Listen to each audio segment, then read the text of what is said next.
All right, while the entire nation is focused on the Charlie Kirk assassination, and rightfully so, tonight we want to turn your attention to what's going on in New York. We're talking about the UN General Assembly and their focus on Israel.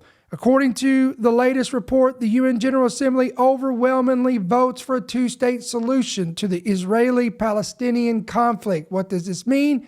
What ramifications does it have for the church and for Israel? Tonight, we're going to get to the nuts and bolts of this, and we want to get you to the latest on what's going on with this situation. So let's get after it.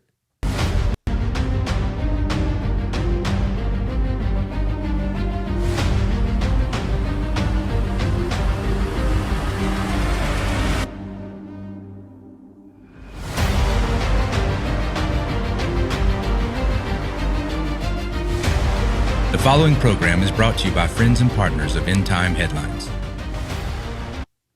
All right, what's going on, guys? It is Sunday night, September the 14th. We welcome you to tonight's program. This is going to wrap up this week of podcasting, and then we kick off a new week starting tomorrow, Monday night.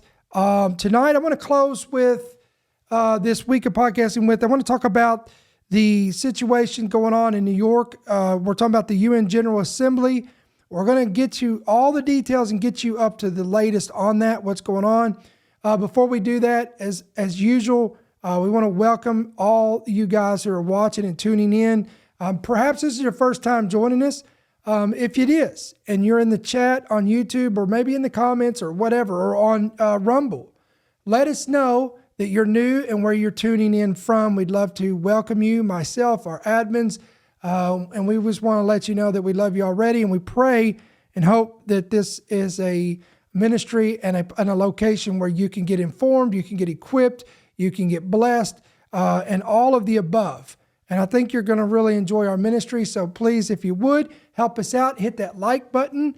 You guys are watching it by the visual of this. You guys listening by audio by Apple or by Spotify, we welcome you as well. And again, if you enjoy our content and if it's of any value to you, you can help us out by giving us a good review, and that will go a long way as well. And look, if you want to keep up with all of everything that we're putting out here on YouTube and Rumble, you're going to have to hit that bell notification, hit that subscribe button, and that's going to be a great blessing to you, and it's going to help you keep up with us here on these platforms. All right, guys, so we want to get right into this. I want to pull this article up, show you what we're talking about here. We're talking about the UN General Assembly that's taking place in New York. Let's read a little bit of this. The United Nations General Assembly overwhelmingly voted on Friday to support a two-state solution. There we go.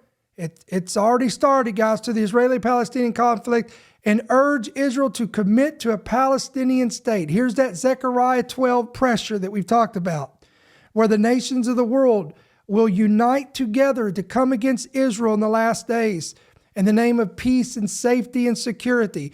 The 193-member world body approved a non-binding resolution endorsing the, quote, New York Declaration, which sets out a phased plan to end the nearly 80-year conflict. The vote was 142 to 10 with 12 abstentions. The United States was one of the 10 states that voted against a Palestinian state. This is good news for us.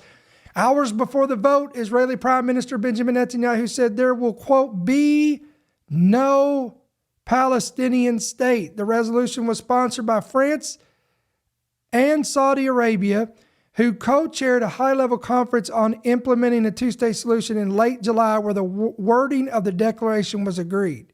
Let's read on here. The nearly 2-year war in Gaza and the broader Israeli-Palestinian conflict are expected to be at the top of the agenda of world leaders at the annual gathering at the General Assembly starting on September 22nd. Well, this really kicked off the 9th, but then again, this date right here is when it really gets the most important part of this. That's why they're highlighting this. The Palestinian delegation says they hope at least 10 more countries will recognize Palestine as a state, adding to the more than 145 countries that have already done so.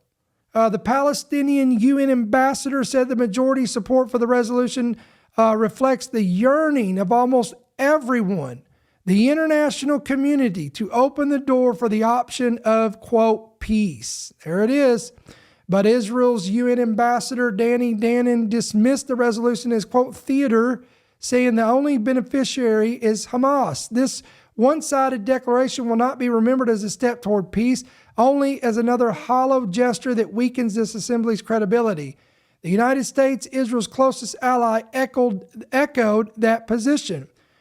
The resolution is yet another misguided and ill-timed publicity stunt that undermines serious diplomatic efforts to end the conflict. This is according, again, to U.S. Mission Counselor Morgan Ortagus, said that, quote, make no mistake, this resolution is a gift to Hamas. The declaration also condemns the attacks committed by Hamas against civilians in southern Israel on October the 7th of 23, a rare condemnation by Arab nations of Hamas. The Hamas-led militants killed roughly 1,200 individuals, mainly Israeli civilians, and took 250 hostages.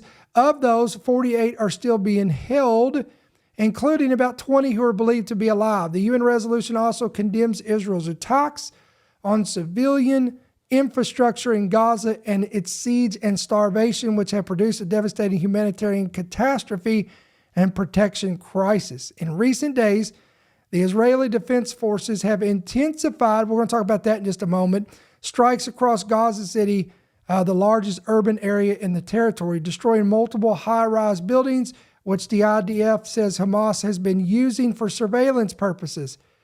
This past Saturday, the Army cited the same reason for striking another high-rise in the area. The IDF has ordered all residents to leave Gaza City as it continues an offensive against what it calls Hamas' last stronghold. Hundreds of thousands of people remain there in Gaza City, struggling under conditions of famine, according to humanitarian agencies. In a message on social media Saturday, Israel's army told the remaining Palestinians in Gaza City to, quote, leave immediately and move south to what is called a humanitarian zone. Army spokesman said that more than 250,000 individuals had left Gaza City from an estimated 1 million who live in and around the city in northern Gaza. The UN, however, put the number of individuals who have left around 100,000 between mid-August and mid-September. The UN and aid groups have warned that displacing hundreds of thousands of people will exacerbate the dire humanitarian crisis. Israel's offensive against Hamas has killed 64,000 Palestinians, according to the Hamas-run Gaza Health Ministry, which doesn't distinguish between civilians and combatants. All right, we're almost done with this article, and we'll give you a synopsis on this, and we'll move on here. The New York Declaration envisions the Palestinian Authority governing and controlling all Palestinian territory with a transitional administrative committee immediately established under its umbrella after a ceasefire in Gaza. In the context of ending the war in Gaza, Hamas must end its rule in Gaza and hand over its weapons to the Palestinian Authority, the declaration says. It also supports deployment of a temporary international stabilization mission operating under UN auspices to protect Palestinian civilians, support the transfer of security to the Palestinian Authority, and provide security guarantees for Palestine and Israel, including monitoring of the ceasefire and of a, quote, future peace agreement. The declaration urges countries to recognize the State of Palestine, calling this a, quote, an essential and indispensable component of the achievement of the two-state solution. Without naming Israel, but clearly referring to it, the document says, quote, illegal unilateral actions are posing an existential threat to the realization of the independent state of Palestine. So let me recap this. As of the recording of this on, again, September 14th, the United Nations has voted 142 to 10 in favor of endorsing what it is calling the establishment of a state of Palestine among those alleged allies of Israel, namely India and Azerbaijan. Now, among those alleged allies of Israel, namely India and Azerbaijan, voted in favor of creating a Palestinian state. So here we go. You've got countries that were alleged allies of Israel now turning their back and pushing for this Palestinian state. The few who voted against the measure included the likes of Argentina, Hungary, Israel, and the U.S. Again, things are getting interesting real quick. Now, this resolution affirms support for establishing a sovereign Palestinian state governed by the Palestinian Authority, with the territory ideally covering both the West Bank and Gaza. That's what all of this is about right here. This resolution signals a broad international consensus toward reviving a two-state solution, including stronger expectations on Israel to commit to a Palestinian state and for Hamas to give up control of Gaza. Again, there's an upcoming leaders summit on September the 22nd on the sidelines of the UNGA, where some countries, howbeit France, Canada, the United Kingdom, Belgium, and Australia, are expected to formally recognize a Palestinian state, or at least make statements toward this goal. Let me say that again. On September 22nd, it is expected that you're going to see France, Canada, the United Kingdom, Belgium, and Australia all expected to formally recognize a Palestinian state or push for its creation.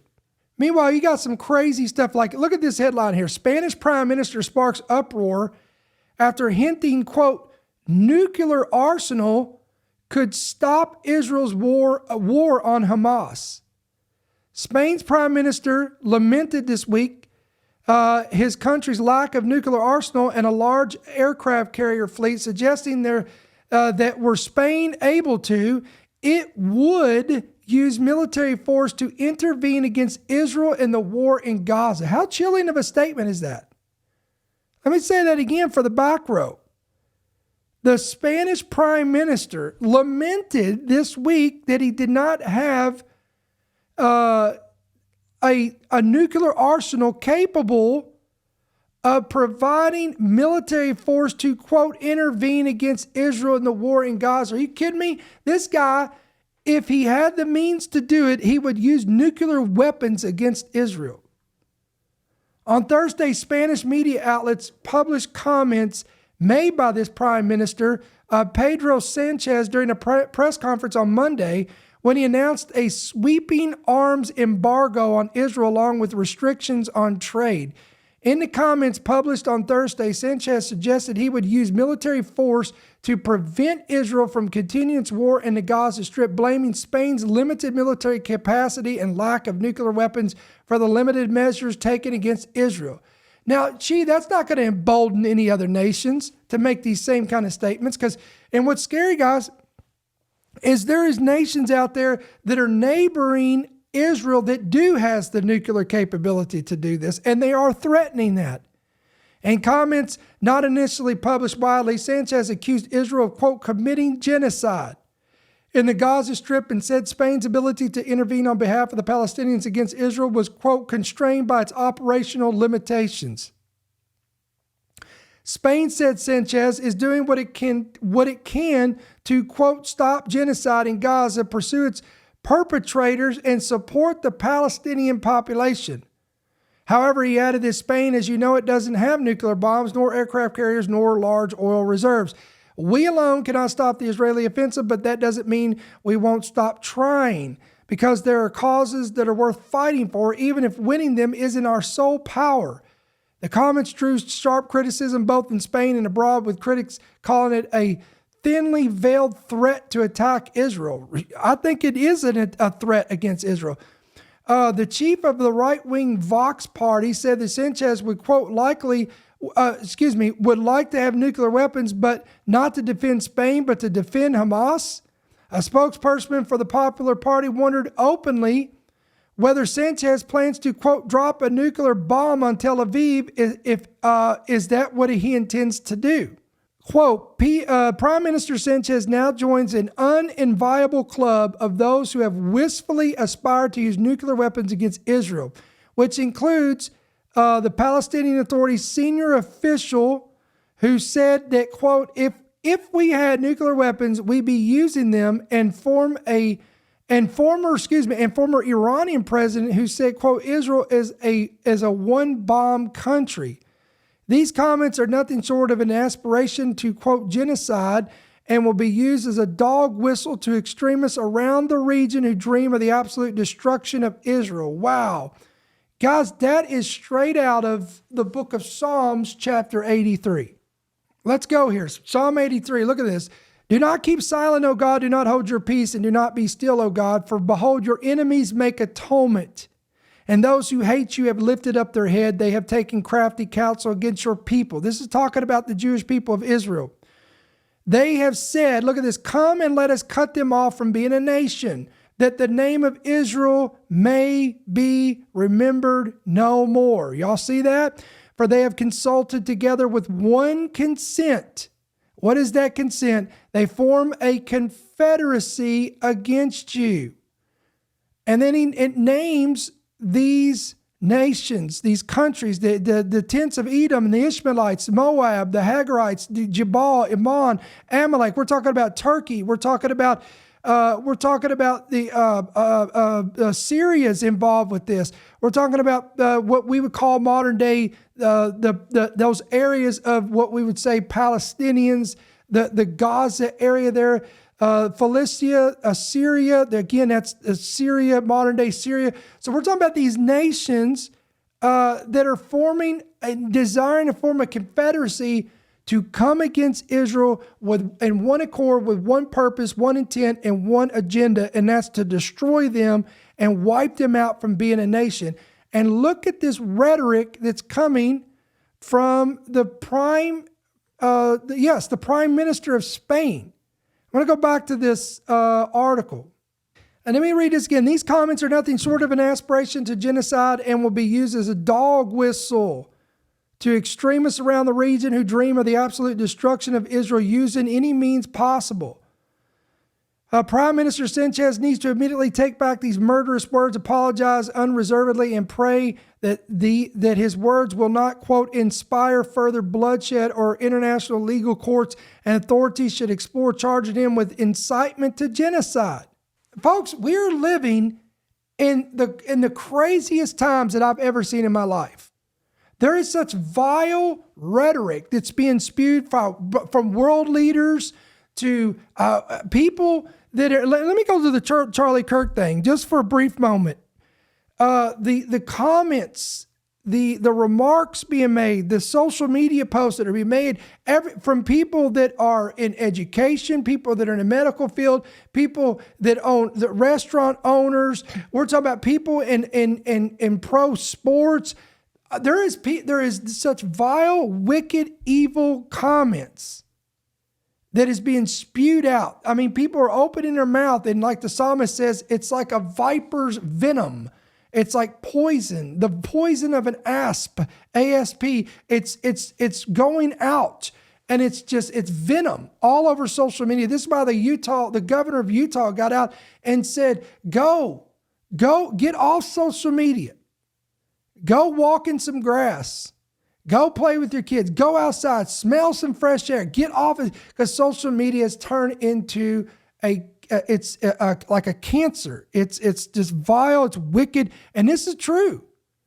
Overall, it is. If you let it get to you guys, it can really bring you down. So we're seeing these comments, and this is one situation where this is bringing. And then guess what? The other situation that's pulling a lot of this out, and it's a situation with Israel, and it should be no surprise to you guys, because again, the prophet told us in Zechariah chapter 12, said that Jerusalem would become a cup of drunkenness to all the surrounding people, the nations of the world that would try to lay siege against Judah and Jerusalem.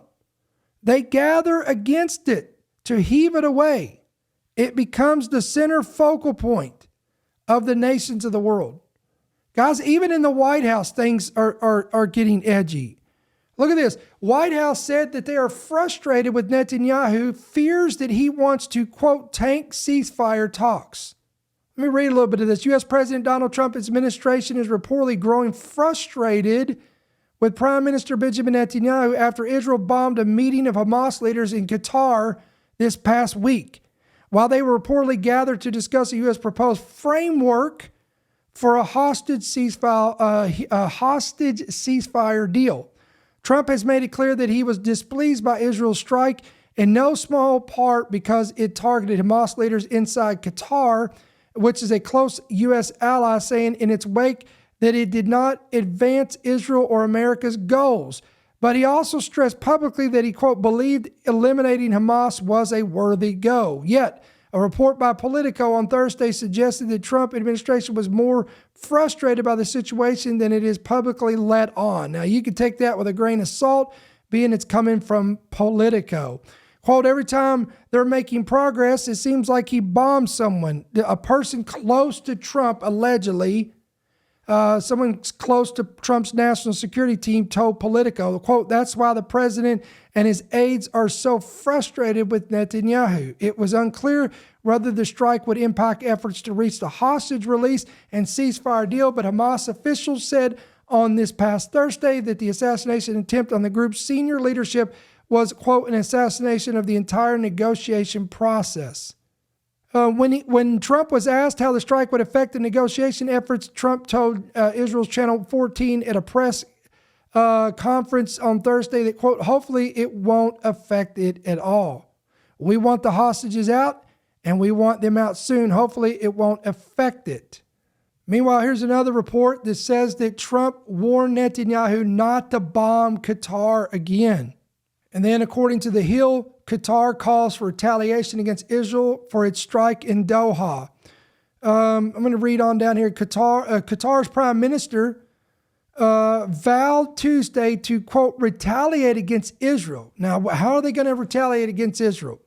What are they going to do? This is going to be interesting if they carry this promise out. For its strike against Hamas's political leadership based in Doha, again, that's the capital of Qatar. The state of Qatar is committed to act in a decisive way, which anything that would target its territories and will reserve the right to, quote, retaliate and will take all the needed measures to retaliate. The Qatar Prime Minister said his Minister of State will convene a meeting Wednesday, so this was a few days ago, to quote, review all the policies and directives in order to deter such actions and measures in the future so that it cannot happen again. Now, the Al-Thani called the strike on Doha's state terrorism by Israel and took aim at Israeli Prime Minister Benjamin Netanyahu, who he said threatened regional security and violated the sovereignty of nearby nations. Quote, I think that we have reached a decisive moment. There should be retaliation from the whole region. Let me say that again. This is coming from the Prime Minister of Qatar. He said, quote, I think we have reached a decisive moment. There should be retaliation from the whole region in the face of those barbaric actions. It only reflects one thing. So this guy is saying here that the whole region should form a confederacy to retaliate against Israel. Wow, ladies and gentlemen, it reflects the barbarism of this person that is leading the region, unfortunately, to a point where we cannot address any situation and we cannot repair anything, and we cannot work with the frameworks of international laws. He just violates all those international laws. Now, again, they're talking about Netanyahu here. Israel escalated its war against Hamas on Tuesday by launching, again, an assassination strike on Hamas political leader based in Qatar. The move appeared to end any efforts to release hostages through negotiation, which have been taking place in Qatar and with the help of its leaders. All right, meanwhile, guys, the latest report is that Israel leveled 3 towers in Gaza City as residents continue to evacuate the area. Now, this is the latest. The Israel Defense Forces said on Sunday morning that dozens of terror operatives have been killed across Gaza over the previous 24 hours. As fighting in Gaza City continued to intensify and Palestinians continue to flee amid looming Israeli plans to capture the entire city. The IDF struck 3 tall buildings in Gaza City. This was of today after issuing separate evacuation warnings for all three, including a university building, which Israel said was being used by Hamas. Then you got this report. As Israel's Arab partners gather with other Middle Eastern states in Doha to call for measures against Israel, President Isaac Herzog calls on Israel, quote, not to neglect its relationship with its regional allies. He said, quote, we or Israel must not burn bridges with its regional allies. There are many countries, he says, at the national memorial ceremony for deceased Israeli presidents and prime ministers with whom, alongside disagreements, sometimes very deep disagreements and even positions I strongly reject, Israel has extensive and significant ties with these countries, including important economic ties. They're a part of the Western-facing world in which we seek to remain, and in these countries, there is also a large and important public support of Israel who yearn to hear our voice. Therefore, we must act diplomatically and with public diplomacy with purpose and determination, not neglecting any arena. Speaking with everyone and being being proactive, we must not forsake our ties. We must not burn our bridges. All right, quote, Israel must not accept the isolation our enemies seek to impose upon us. So, ladies and gentlemen, I wanted to get you up to par with this. This is the latest that's going on right now with the UN, with Israel, and what's going on in the Middle East regarding the nation of Israel. So, again, as a recording of this, it is September 14th. Okay, so that means we've got a little bit over a week to go until the 22nd.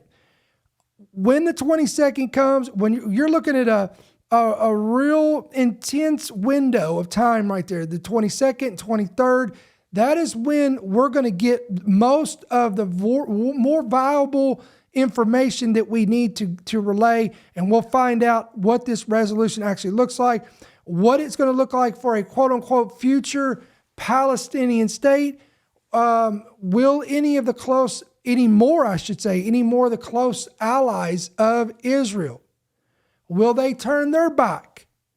And you know, we were having this discussion yesterday, myself and some really close friends of mine.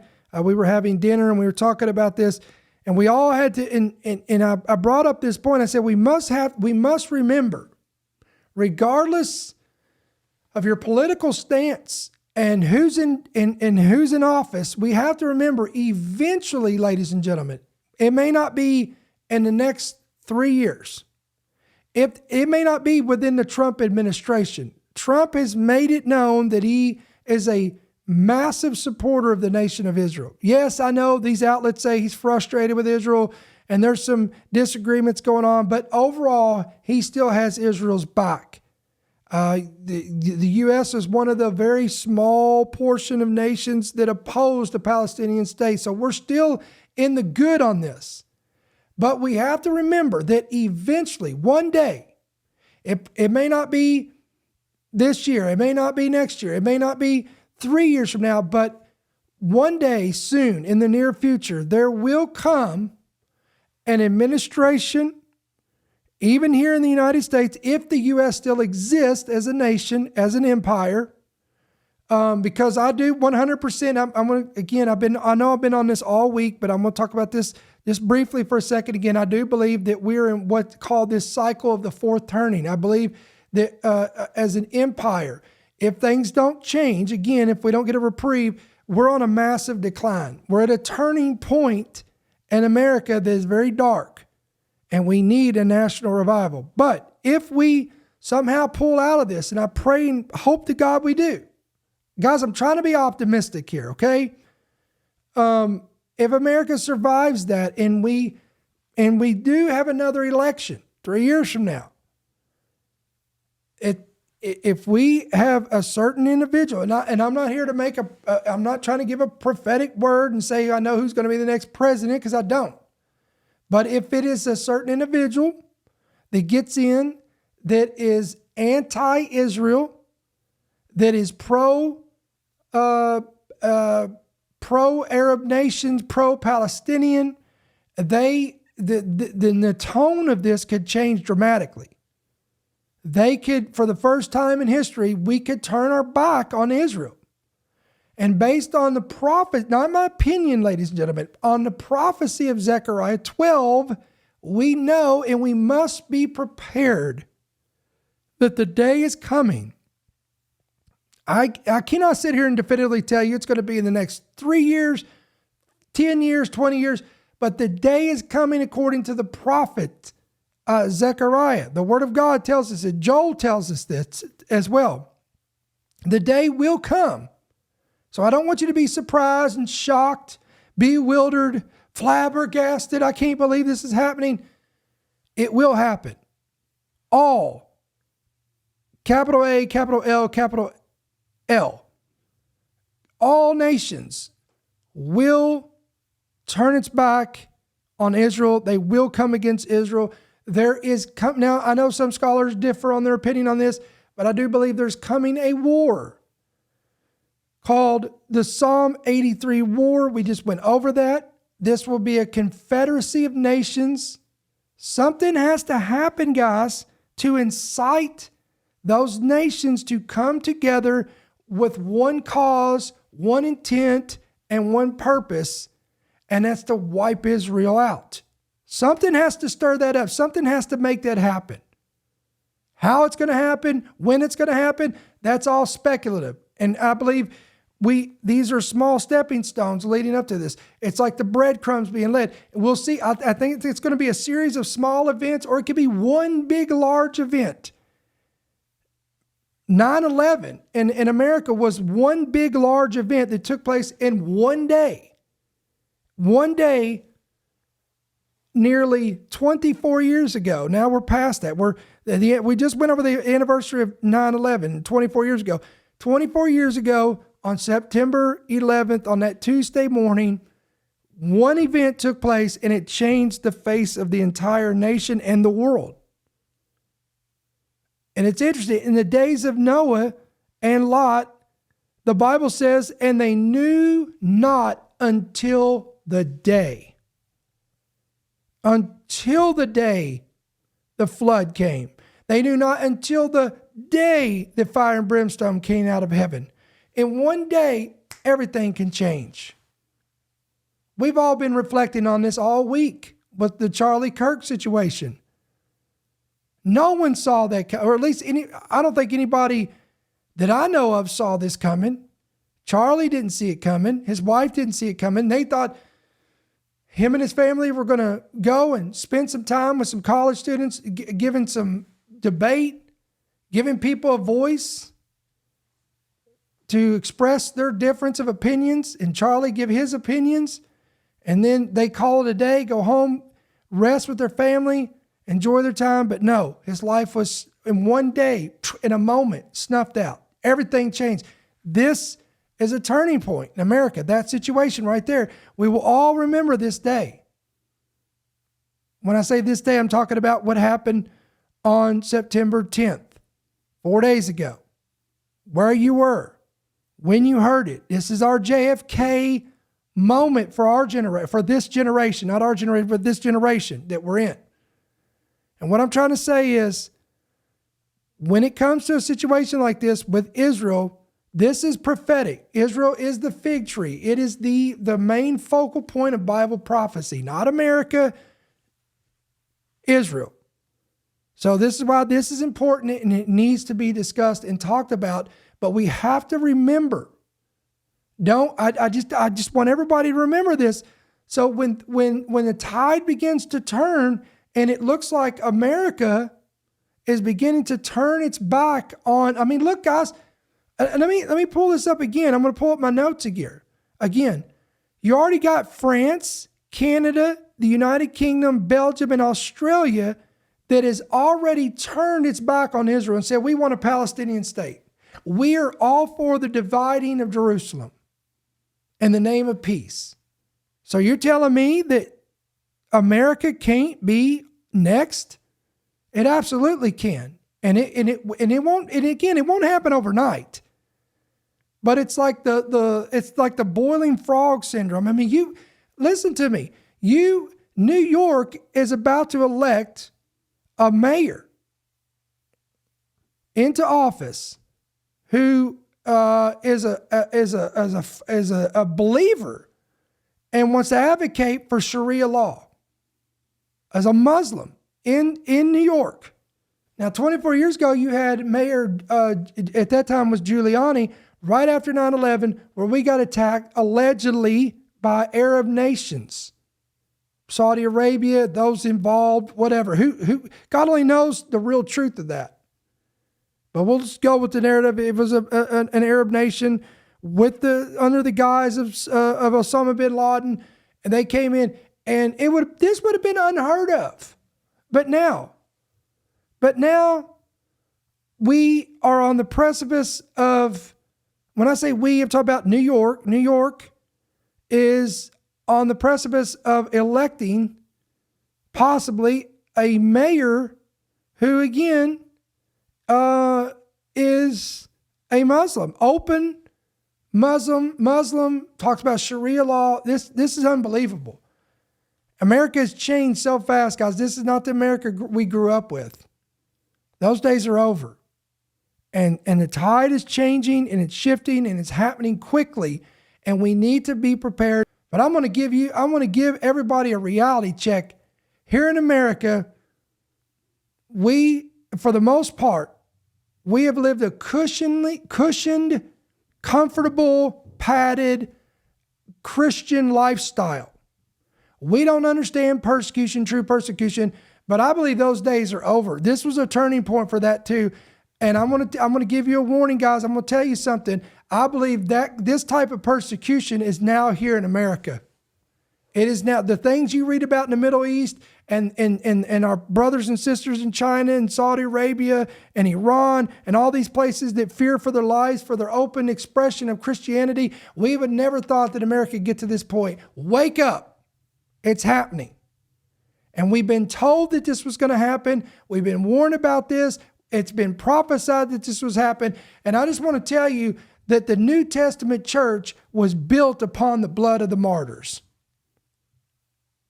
So you better wake up. I don't know what it's going to take. You need to get woken up. Matthew 25 says that when the Lord came back, the parable of the 10 virgins, all of the virgins were sound asleep. The church is falling asleep as a whole.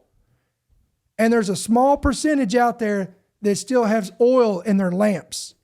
Their wicks are not trimmed. The fire's going out. The oil's going out. And the majority of the church is asleep right now. But I'm praying to God that this situation, that the beauty that rises from the ashes of this is that maybe it'll take this situation to wake up the church. I pray, if anything, this will wake a sleeping giant of the blood-bought remnant of the church of Jesus Christ to rise up in these last days and be the voice crying in the wilderness. So keep an eye on Israel.